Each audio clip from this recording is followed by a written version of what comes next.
मैं नेहा सिंह हूँ, एक गृहिणी और 2 बच्चों की माँ। इस चैनल पर आपको रोज के मोटिवेशनल व्लॉग्स, आसान माँ लाइफ रूटीन, स्वादिष्ट और झटपट बनने वाली recipes, morning productivity tips, kitchen और organization ideas and healthy homemade recipes मिलेंगी। मेरा मकसद है कि हर महिला एक सरल, सकारात्मक और अच्छी तरह संगठित जीवन जी सके। स्वागत है आपका Neha Singh, a mother life में, maker and mother of 2। On this channel, you will find daily motivational vlogs, practical mom life routines, easy and delicious cooking videos, morning productivity।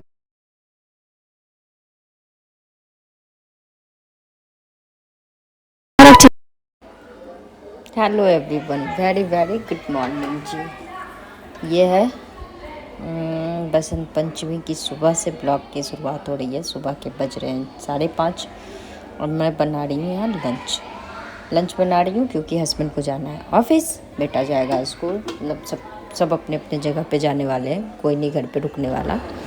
उससे पहले ये लोग जाए, उससे पहले मैं सारा तैयारी करके पूजा करना है मुझे, इसलिए मैं जल्दी लगी हुई हूँ सुबह से काम में। और भी बहुत सारे रीज़न होते हैं। आज के दिन ऐसे अच्छा भी नहीं लगता कि बिना पूजा किए हुए कोई घर से चला जाए, तो मैं सोच रही हूँ पहले अपना काम निपटा लूँ, नहा धो के पूजा का सारा तैयारी कर दूँ ताकि ये लोग पूजा करके जा सके। तो बस उसी भाग दौड़ में लगी हुई हूँ। फिलहाल मेरे सारे काम हो गए, लंच पैक कर दी हूँ, इनका भी और बेटे का भी, दोनों का लंच पैक करके बैग पैक कर दी। और अब लग गई घर की सफाई में। बिना सफाई तो पूजा हो नहीं सकती, एटलीस्ट नहीं कुछ तो झाड़ू तो लगा ही दूँगी, उसके बाद ही बाकी का काम करूँगी। तो यहाँ सोफे कवर झटकी, डस्टिंग की, उसके बाद सब पोंछ दूँगी क्योंकि ये बेसिक से काम है। झाड़ू लग जाने के बाद ये डस्टिंग वाला काम हो जाता है, तो सिर्फ पोछा बचता है, तो इजीली से लग जाता है कभी भी। तो मैं यहाँ फटाफट झाड़ू लगा दूँगी डस्टिंग करने के बाद और खुद नहा लूँगी, क्योंकि ये ऐसी चीज़ें हैं ना कि अगर मैं अभी नहीं करके दी तो दोनों लोग ऐसे ही चले जाएंगे, कोई नहीं पूजा करेगा। और ये ऐसा हाल है कि अगर मैं अभी छोड़ दी तो ये दोनों के दोनों एक जैसे हैं, इन लोगों को उतना नहीं पता चल पाएगा कि क्या कब कहाँ करना है, तो इस वजह से मैं फटाफट। Hello everyone, very very good morning जी। अभी सुबह के बज रहे हैं 7। मेरे मतलब सारे तो नहीं बोल सकते, पर लंच बन गए और पतिदेव जी ऑफिस चले गए, मैं नहा धो ली। फिलहाल आज है बसंत पंचमी, पूजा करने थे, इसलिए सुबह मैं जल्दी अपना काम निपटा रही थी। बेटा नहा के आएगा, तब तक दिया जल रहे हैं, वो आएगा तो पूजा कर लेगा। और यहाँ मेरे भगवान जी, पूजा हो चुका है, मतलब अभी बेटे के लिए बस रखा हुआ है, आरती नहीं हुआ है, सब किया हुआ है। वो लंच लेके नाश्ता करके वो तो चले गए।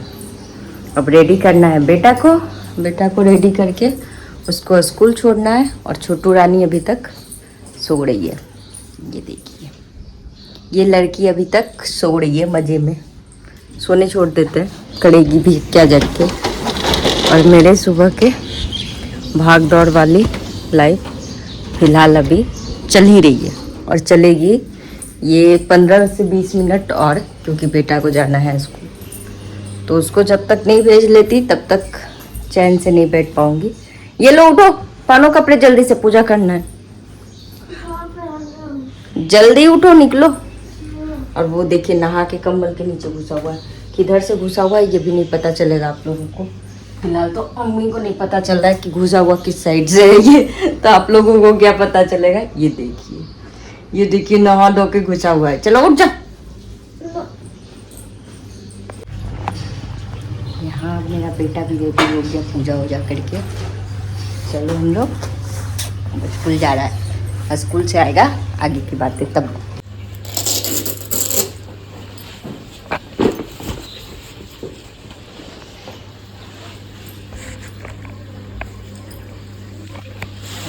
ओम के यहाँ से चाबी लाना,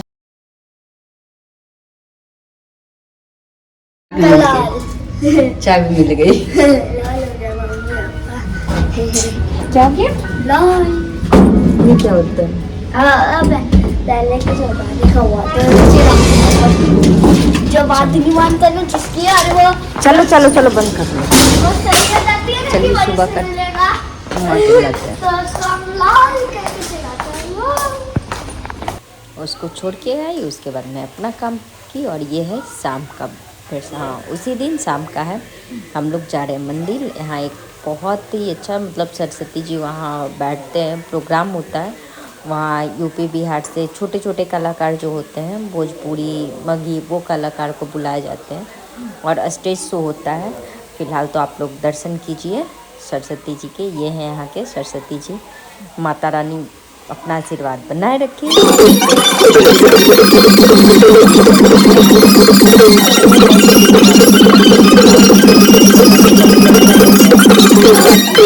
कॉपीराइट आने के डर से हम नहीं दे पा रही थी, तो देखिए कुछ में दी हूँ, कुछ में नहीं है।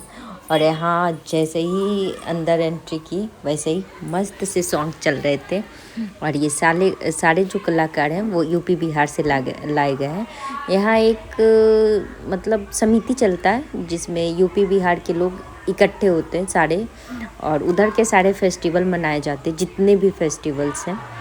और हाँ, इसमें छठ हो गया, होली हो गई, मतलब जो बहुत सारे फेस्टिवल्स ऐसे हैं यूपी बिहार के जो गुजरात में मनाए तो जाते हैं पर उस तरीके से नहीं होते जैसे यूपी बिहार में होते। इस वजह से हम लोगों का एक समूह बन गया और इसका नाम रखा गया पूर्वांचल, जिसमें सारे उधर के लोग इकट्ठे होते हैं, अपने तरीके से अपना त्यौहार मनाते हैं। तो इसमें है उधर के नेता जो हैं, जो गुजरात में आके मतलब बीजेपी के नेता बन गए पर हैं यूपी बिहार के, वो ऐसे लोग हैं इसमें इकट्ठे हुए।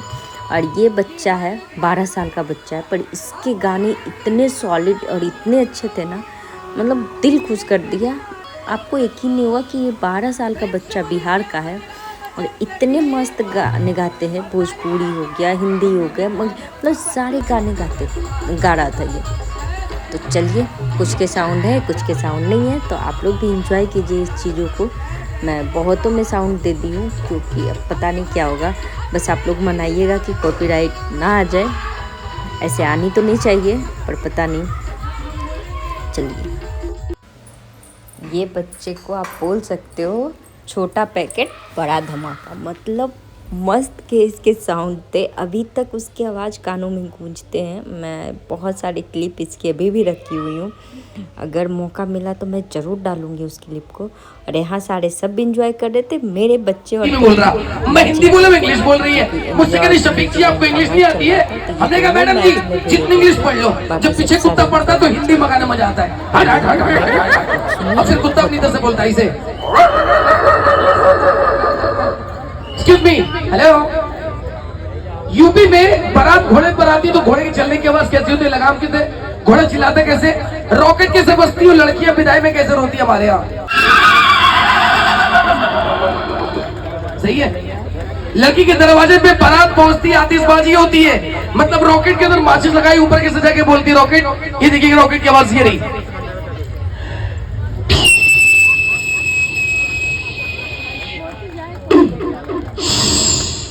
दूसरे रॉकेट के अंदर माचिस लगाई, वो रॉकेट खराब निकल गई, वो ढुस्सी निकल गई, वो ऊपर नहीं, वो गली में चल जाती है। ऐसे होती है। गांव की लड़की दहाड़े मार कर होती कुछ इस अंदाज में ऐसे।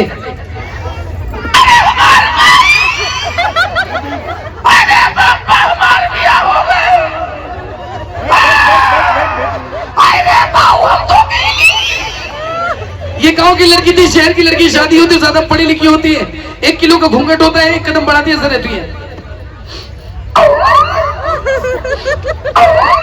ऐसा लगता है पैर कुछ कुत्ता दब गया हो। आइए अनिल भैया, मैं डायरेक्ट आराध्या जी को आवाज देना चाहूंगा। आराध्या जी, हेलो, एक बार जोरदार तालियां आराध्या शर्मा जी के लिए। दिया करते थे जब आपको पापा चवन के घर में 1 रुपया दिया करते थे।